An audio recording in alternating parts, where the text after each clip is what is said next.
Hi friends, welcome back to my channel. Life in Sweden is a bit different of what it was in Mexico. In this video, I will share with you things that I didn't do in Mexico, but now in Sweden it has become a habit. If you're new here, I'm Mariana and I have been living in Sweden for the past 7 years.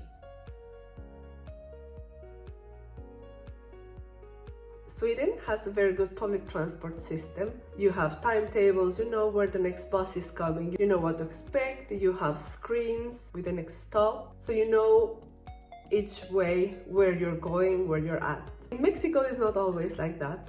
We have in the metro, in Mexico City, yes, but in a bus, for example, you don't have timetables. There is no one to ensure that that time will be correct. So you cannot always trust in the public transportation. For example, when you need to go somewhere like an appointment or you need to go to work. Therefore, in Mexico, I was used to go by car everywhere. I used to drive everywhere to work, to the shop. It was easier for me, actually. If I had to drive to work, it would be 40-45 minutes every day going back. But if I had chosen public transportation or bus, then it would take me 1 hour, 1.5 hours, probably. And that's why here in Sweden, it's very easy and we're helping the environment. Another thing is that in Mexico, we had this saying, have breakfast like a king, lunch like a prince, and dinner as a servant, which means that you will have your big breakfast and then a medium lunch and then very small dinner. Here in Sweden is the complete opposite. So in the morning you will have something very small. At lunch you will have something medium like a salad or like a sandwich, you know, something just to keep you during the day. And then at night is the big dinner. I also like this approach because here in Sweden dinner time is around 6 p.m. and it's usually, you know, when everybody's coming home from work, the kids are home from school, then you get time to cook together, spend time together, and then have a nice dinner together, talking about your day or anything that you want. While in Mexico, if it's a short, very short or small dinner, then it's just super quick, like, okay, I will just have this.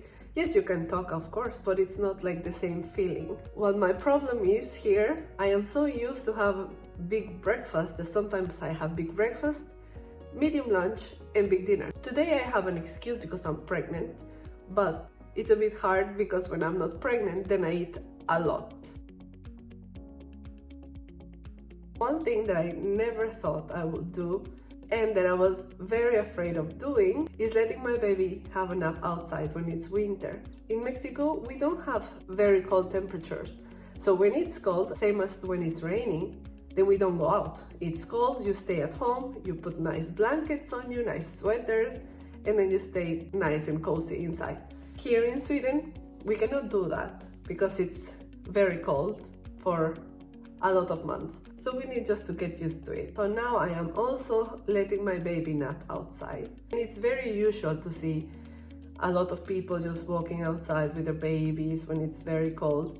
And it's okay, it's normal, and the babies are nice and cozy inside the stroller. So it's not that they will freeze. They will have proper clothes and proper blankets.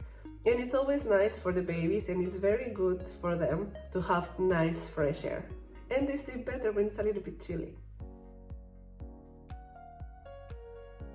And talking about the weather when it's cold, here in Sweden, sometimes when it's winter and you don't have that much space in the fridge, then we put things outside in the terrace or in a balcony, and it's a very efficient way to storage food or drinks if you want.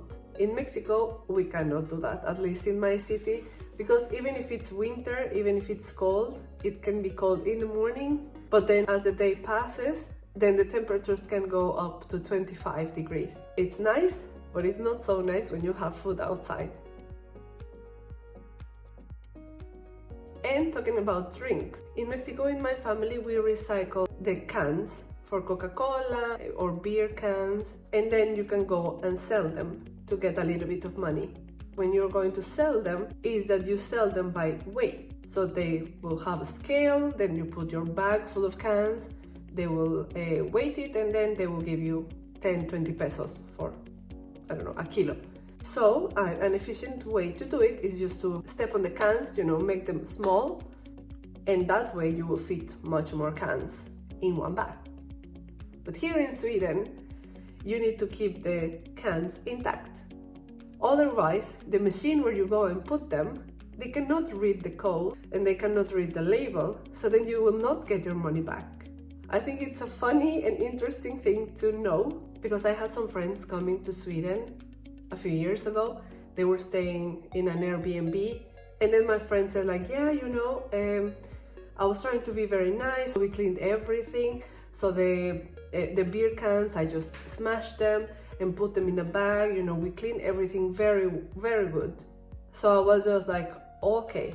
Of course they didn't know. It was their first time in Sweden, and we forgot to tell them. So I can imagine the Airbnb hosts were not very happy that they got a lot of cans, but all destroyed. You cannot ask money for them.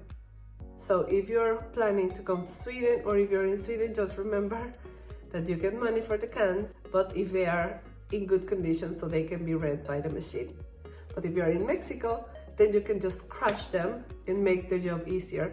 So there you have it. Here are 5 things that I never did in Mexico that now has become part of my life here in Sweden. So what about you? Did you find this interesting? Let me know in the comments. And don't forget to like and subscribe if you would like to see more of these stories. Hej då!